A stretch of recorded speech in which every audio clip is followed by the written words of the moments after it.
Administrative Class 5, Touching Live Skills International Development Foundation's Administrative Structure and Chain of Command.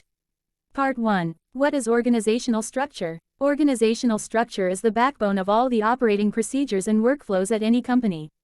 It determines the place and the role of each employee in the business, and is key to organizational development.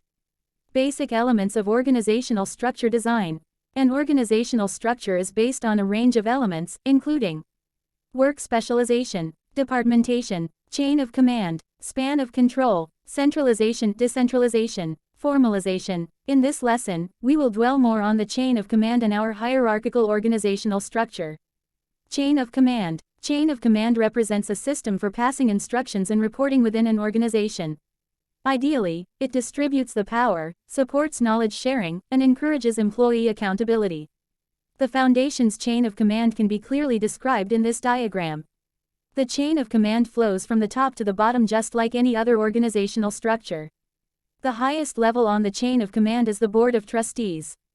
The Board of Trustees is made up of the President, the Vice President, the Secretary General, the Treasurer, the Financial Secretary, the Provost, the Attorney, the members. The next hierarchy in the chain of command is the International Office.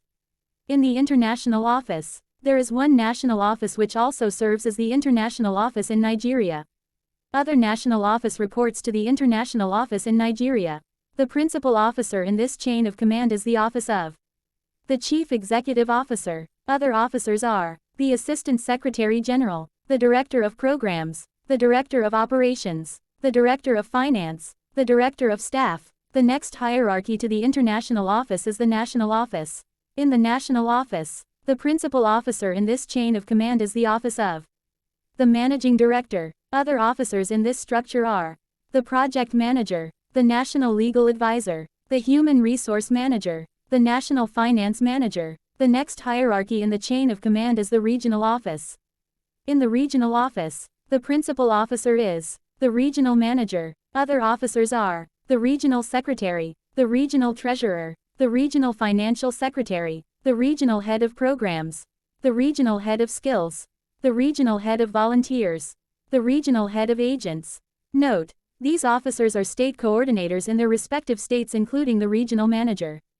A Regional Manager should be heading a zone, not chapter. The next hierarchy in the chain of command is the Zonal OR Chapter Office. It is called a chapter or zone because in a state we can have more than one state administrative structure.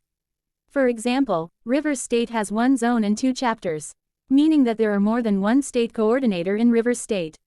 A zone is larger and higher in administration than a chapter. The principal officer in this chain of command, whether a zone or a chapter, is the State Coordinator. Other officers in this structure are the Assistant State Coordinator, the State Secretary, the State Treasurer, the State Public Relations Officer, the Head of Financial Agents, the Head of Facilitators and Skills. The last hierarchy in the chain of command is the Center. The Center is led by the Community Care Worker, also known as Center Head. Other officers are the Center Secretary, the Center Agent, the Facilitators, the heads of the various clusters,